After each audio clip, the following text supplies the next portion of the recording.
I've always been, I guess, inspired by artists. And actually the one I remember the most was Leonardo da Vinci.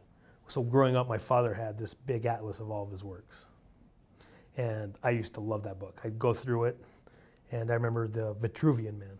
And I think that's one of the biggest things that inspired me to go towards medicine and science. When I first started working here, they introduced me to the pillow.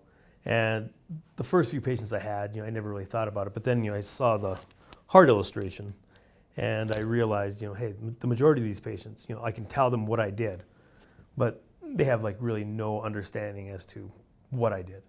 And then I was like, hey, I can incorporate this into my explanation of the procedure to the patient. And then I could send it myself, and they'll keep it with them, and definitely grew from there. It's kind of a remembrance that they'll remember me for the next minimum of 8 weeks, because all of our patients are going to be under sternal precautions for 6 to 8 weeks.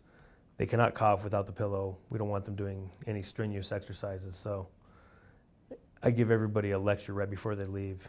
My number one rule is, any issues, you call me.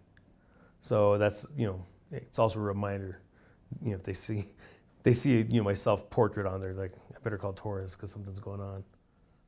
About halfway through rehab, I realized that I needed this pillow, and that it was a godsend. Because I depended on it so much, I understood how to use it, and I really made use of it.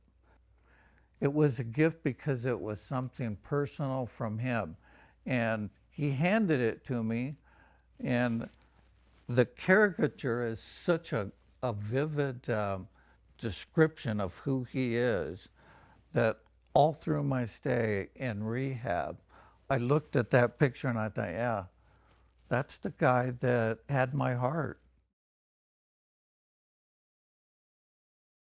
Yeah, Dr. Torres is quite a man, yeah. I'm actually making a difference in somebody's life. It's just, I think about it as, somebody's mother or father. There's nobody else around who can actually, change their life for the better.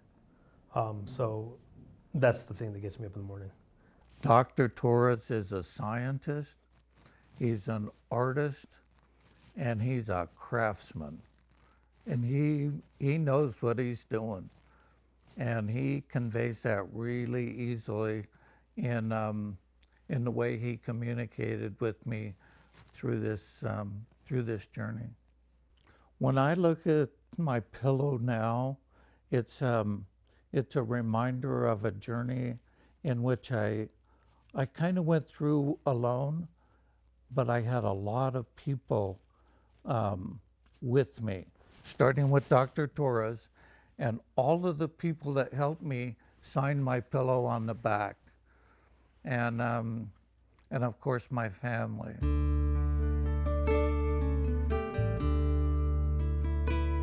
My advice to all my patients is to keep enjoying life every day, because you never know when it's your last. So, live it to the fullest, enjoy each day. I felt held, like everybody was holding me. Yeah, it was a great experience.